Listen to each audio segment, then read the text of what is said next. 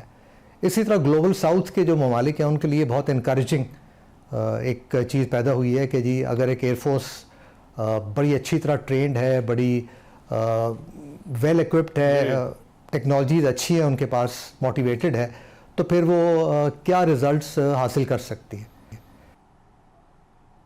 Right. لیکن یہ جو پاکستان اور بھارت کی فضائیہ کے درمیان جو کچھ ہوا، آپ کے خیال میں وہ کیا عوامل تھے جس کی وجہ سے پاک فضائیہ کا پلڑا جو ہے وہ اس لڑائی میں بھاری رہا؟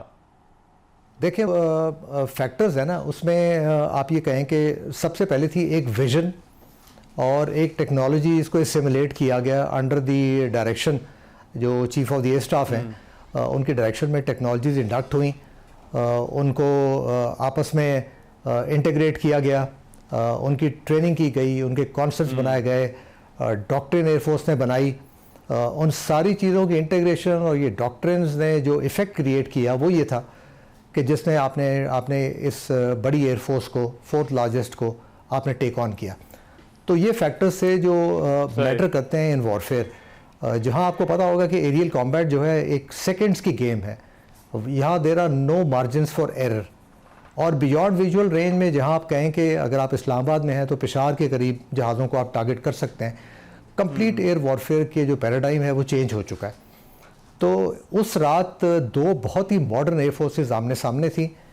فرق صرف یہ تھا کہ یہاں motivated, prepared, technologically integrated under a very able command لڑ رہے تھے دشمن کے ساتھ. And I think that made the difference. اب اس میں اور بہت سارے فیکٹرز ہیں، ملٹی ڈومین وارفیئر آ گیا، کتنی کیپیبلٹیز تھی جو استعمال کی گئیں پاکستان ایئر فورس کی طرف سے، سائبر سے لے کے اور اسپیس تک تمام ایسٹس استعمال کیے گئے. تو یہ وہ ساری چیزیں تھیں جن کو فورس ملٹی پلائرز کہا جاتا ہے. تو یہ جب سارے انٹیگریٹ ہو گئے تو آپ یہ کہیں گے کہ انڈین ایئر فورس پہ ایک ٹرم ہم استعمال کرتے ہیں اسٹریٹجک پیرالیسس. اس کا مطلب ہوتا ہے کہ ان کی سوچ کی اور ڈیسیجن لینے کی صلاحیت ختم ہو گئی. اور یہ بہت سارے تھیورسٹ نے پیش کیا تھا یہ کانسیپٹ، لیکن اس میں اسٹریٹجک پیرالیسس بہت سارے جہاز گرنے کی وجہ سے پہلی دفعہ ہوا ہے. اور دیکھیں یہ اتنا سگنیفیکنٹ تھا کہ ایک 4th لارجسٹ ایئر فورس اپنے تمام ایسٹس کو بارڈر سے ہٹا لے اور اس کو ڈیپ لے جائے پاکستان ایئر فورس کی پہنچ سے دور. یہ میرے خیال میں پہلے کبھی ایریل وارفیئر میں ہوا نہیں ہے. ٹھیک ہے. اچھا، آپ نے ملٹی ڈومین وارفیئر کا ذکر کیا. 2 چیزوں کا ہم بہت ذکر سنتے ہیں، ایک سائبر کا اور دوسرا الیکٹرانک کا. ان کا استعمال کس طرح سے جو ہے وہ کیا گیا اور یہ کس طرح سے یہ اس ماڈرن جو ایئر بیٹل فیلڈ ہے اس پر اثر انداز ہو رہے ہیں؟ میرے خیال میں پاکستان ایئر فورس جس کو ٹیک ساوی کہتے ہیں کہ ٹیکنالوجی سے کبھی گھبرائی نہیں. سب سے ماڈرن ٹیکنالوجیز جو ہے ایئر فورس نے اپنی فلیٹ میں شامل بھی کی، انہیں انٹیگریٹ بھی کیا. اور جس کو ہم ملٹی ڈومین کہتے ہیں اس کو اسپیس سے شروع ہو جائیں کہ دیکھیں اسپیس کی وجہ سے جیسے ہم کہتے ہیں کہ تمام بیٹل فیلڈ اب ٹرانسپیرنٹ ہو گیا، ہر چیز آپ کو نظر آ رہی ہے، تمام چیزیں آپ کے سامنے ہیں، کیا وہ زمین پہ ہوں، فضا میں ہوں یا سمندر میں، تو سپیس سے آپ شروع ہو جائیں. سپیس میں انڈیا بہت سپیریئر تھا، لیکن جو پاکستان ایئر فورس نے سپیس کو استعمال کیا، جو جیمنگ کی اور وہ لنکس توڑے، وہ ایک وجہ تھی. پھر آپ سائبر پہ آ جائیں. اگر آپ کے نیٹ ورکس ہیں وہ ریزیلینٹ نہیں ہیں اور نیٹ ورکس میں اتنی طاقت نہیں ہے کہ وہ اپنے آپ کو پروٹیکٹ کر سکیں، تو پھر آپ جیمنگ کے بھی ولنریبل ہیں، آپ سائبر کے بھی ولنریبل ہیں. اور پھر آپ کا گراؤنڈ پہ انفراسٹرکچر اور کمانڈز ساری وہ ہوتی ہیں کہ جو لنکڈ ہیں، جس میں ڈیسیجن میکنگ آپ کو جلدی کرنی پڑتی ہے. اس کمانڈ کو بھی اگر آپ سائبر سے توڑ دیں تو اس کا مطلب ہے کہ آپ آہستہ آہستہ وہ ملٹی ڈومین کی تمام کیپیبلٹیز دشمن پہ استعمال کر رہے ہیں کہ جو آپ نے اس کو ایک لحاظ سے اندھا بھی کر دیا ہے، آپ نے بہرا بھی کر دیا ہے. تو اب وہ لڑنے کے لیے اسے ہم کہتے ہیں کہ لاس آف سچویشن اویئرنیس. اور یہ ایئر کمبیٹ کا رول ہے کہ جہاں بھی ایک ایئر فورس نے سچویشن اویئرنیس لوز کی اور وہ فائٹ لوز کر گیا. تو یہ وہ تمام کیپیبلٹیز ہم نے استعمال کی اور ہمارے اپنے جو ایسٹس تھے، سارے جہاز، وہ پروٹیکٹڈ تھے، وہ سیکیور تھے. اور وہ سیکیور تھے تھرو ڈیٹا لنک. اور data link Pakistan air force نے خود بنایا. ہماری ایک بہت بڑی انڈیجنس کیپیبلٹی تھی. آئی تھنک اس نے بہت فرق ڈالا ان دس ایئر کمبیٹ. رائٹ. اور یہ ایک تاثر تھا کہ جو ہے وہ بنایا گیا کہ باہر سے جو ہے وہ ہمیں بہت زیادہ جو ہے وہ امداد مل رہی تھی اس لڑائی میں. آپ نے بھی ابھی ذکر کیا انڈیجنس کا. آج جو پریس کانفرنس ہم نے سنی وہاں پر بھی اس کا خاصا ذکر رہا. تو یہ جو انڈیجنس ٹیکنالوجیز ہیں پاکستان کی ایئر فورس کی، ان کا استعمال آپ کے خیال میں کتنا عام رہا؟ میرے خیال میں انڈیجنس کا بہت بڑا کردار تھا. اور جو کرنٹ لیڈرشپ ہے ایئر فورس کی، اس نے بہت اس پہ اپنا وقت لگایا ہے اور ایسے انسٹیٹیوٹ اسٹیبلش کیے ہیں کہ جو تمام کور ٹیکنالوجیز پاکستان کے اندر ڈیولپ کر رہے ہیں. تو وہ جو ٹیکنالوجیز ہیں، ڈیٹا لنک ہو گیا یا آپ کی کیپیبلٹیز ہو گئی جیمنگ کی یا باقی ایسٹس ہو گئے، وہ سارے ہمارے انڈیجنس سے ڈیولپڈ ہیں. اور آپ یقین کریں کہ اگر یہ انڈیجنس نہ ہو تو آپ نے ابھی ایران اور اسرائیل کی جنگ دیکھی ہوگی. تو indigenous capabilities as compared to foreign بہت میٹر کرتی ہیں.